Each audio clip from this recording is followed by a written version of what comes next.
Men, are your desires and values aligned? If not, you could be wasting more energy than you think. Think of your values like destinations you tell yourself you want to get to.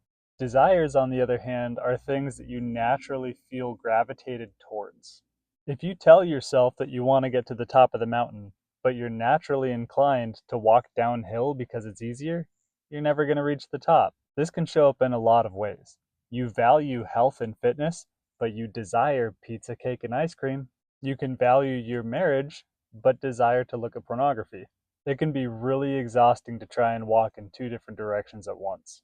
Growth in any area of life is going to stall out when your energies are being split in opposing directions. Here are three things that you can do to make sure that that doesn't happen. Number one, you have to make sure that the values you're holding on to are yours. We often will take on values from other people, from society, from our families, and take them as our own. When we look deep inside ourselves, they might not actually be something that we value.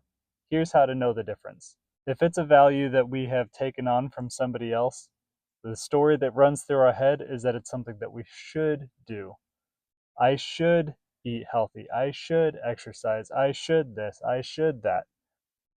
If you write out a list of all of the shoulds that you have in your head and then look through them and see which ones do you still agree with and which ones do you not, you'll have a pretty good idea of what your values are. Number two, develop a crystal clear why for having that value in your life. Why do you value it? Why do you want it in your life? You have to know the answer to that so that you continue to have sustained motivation to drive towards that destination. And the last thing, number three, you have to evaluate everything that you desire and see which desires are moving you in the opposite direction from your values. This is where you have to get comfortable with the idea of sacrificing things that you desire in the name of obtaining the thing that you truly value.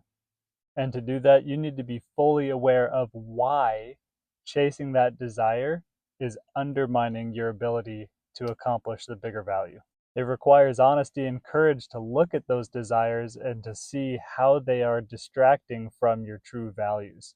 But learning how to sacrifice those desires is the investment that you need to make to bring your desires and values back into alignment. If you want to quickly see whether your values and desires are aligned, take a look at my free 10-minute assessment in my bio.